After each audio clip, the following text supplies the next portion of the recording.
How did you know Kalman Levine? Well, I came here with Rabbi Heyer in 1977 to, at the beginning, start Y.U.L.A. and what was going to become the Simon Wiesenthal Center. And in the early years, every student was known, precious, story of their own. By the early 80s, we also had two high schools to be concerned about. The Wiesenthal Center was growing. But when you needed to get a boost, you just came back to the Beit Midrash. And I said every one of the people in there was growing in their, in their own way. So I wouldn't say that I knew Kalman that intimately, but well enough that it was still a time where each student was a story, precious, and also for most of our students already by the early 80s, we had two types of Talmidim. We had those who were trying to prime to go to Israel, and those who came back from Israel and still, needed or wanted to continue to learn. So, as you heard from Rabbi Block, the great pride that he took in his case, hundreds of young people who he encouraged to go to Israel, sometimes even raising the money to get them on that one-way ticket. So there was an understanding by a lot of the Rebbeim and also people like myself, I was not more in the administrative part of things, that those of us who already been to Israel, we've been, I think, spiritually, elevated. Right. So the opportunity was to try to help bootstrap students like Kalman to take the next step. And you heard from some of the best, Rabbi Sauer, Rabbi Tendler. These were giants, and I don't know anybody that has a heart as big as Rabbi Block. So he was the rabbi who launched 1,000 young lives. He really, was a person out there in the valley, pitched a tent and pitched a pretty good game. Do you see a greater symbolism in the murders of these great tzaddikim?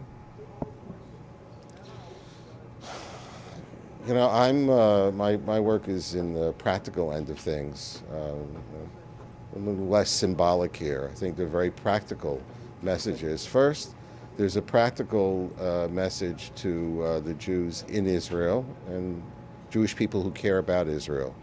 And that is another brutal reminder that whatever our differences are, we better overcome them and leave enough room in our hearts and minds to love our fellow Jew, because our enemies do not care about the level of our observance, what our particular orientation is, and we daven Shacharit, whether we say it Ashkenaz or Sfard, etc., that we must, not that we should put aside our differences, but overcome the divides to make sure we understand we're part of Klal Yisrael, because every time we begin to forget, we have such brutalities that are visited upon us that leave us speechless and just working together to try. So first is a message to the Jewish family.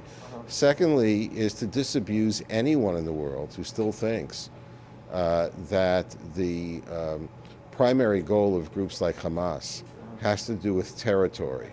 This is not about territory or about the size of the Palestinian state or where Israel's borders will be or whether or not Jerusalem will be shared. These are people who are acting out based on a visceral, fundamental hatred for people who don't think, act, or pray like them. In this case, obviously, with the Jews. The third message is something that we've already seen in our daily work. A few months ago with the Pope in the Vatican and Rabbi Heyer, when he spoke formally to Pope Francis, said, we really appreciate that you've spoken out against anti-Semitism. We want you to know that we're going to continue to speak out on behalf of the endangered religious minorities, and on behalf of the rights of religious minorities to be able to pray in the way they want, including 190 million endangered Christians around the world.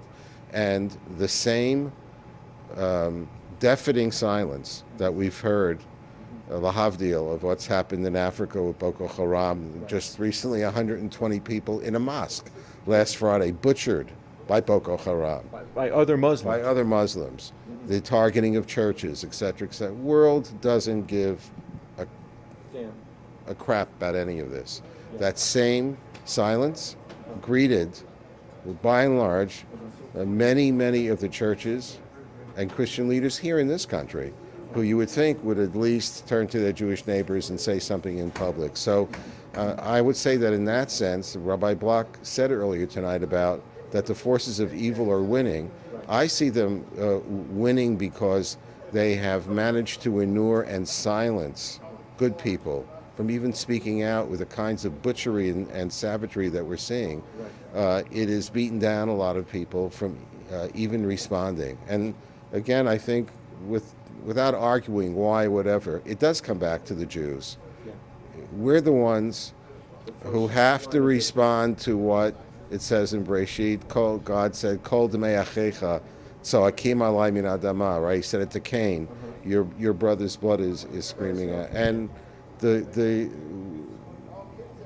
scene of what transpired with these great scholars at prayer in the middle of davening with tefillin and talit, the desecration of God's name is, I see it as a direct call to action. First of all, to try to force, if you will, the Jewish people are always figuring out ways to fight with each other, to remember the fundamentals, try to live by them.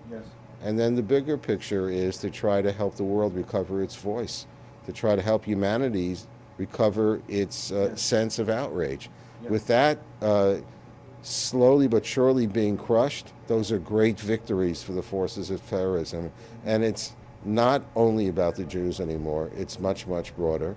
And the rest of the world will have to forgive us if still, first and foremost, we care for our own. But if we're going to defeat these forces, we have to start creating or recreating some alliances, because we're not the only targets. Yeah, very well put. You traveled to Sudan with a gentleman who came tonight. Would you talk about your relationship? Yes, a young man named Mohammed Khan. He's Pakistani-American. We've actually found ourselves in Israel at the same time, 3 different occasions. I've taken him to a Hanukkah Chagiga along with a group of 7 Indonesian Muslims to the yeshiva at Hesder in Kiryat Shmona a couple of years ago. I've taken him to the Kotel. He's been to my home on Rosh Hashanah. I consider him to be a friend. And yes, one time, historically, this is before Darfur, when the South and North were on the verge of stopping from murdering each other, I was asked by the leaders of that country to come, and I agreed to come for 24 hours to talk to them, including the president and other tyrants who were running the show. And when members of my family questioned my sanity about the fact that I was actually going, I said, no worries, Mohammed, my friend Mohammed, is going to fly down to the United Arab Emirates and be there with me. So he was actually my shomer in Khartoum for 24 hours, and you do what you have to do. So he's also someone who, when Denny Pearl's first yahrzeit took place, and we had a major memorial here at the Museum of Tolerance, he just showed up.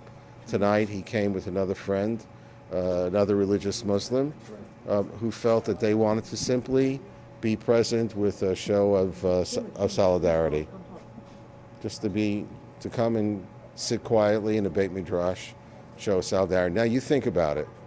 We were gathering here tonight to remember these Kedoshim who were butchered by Islamist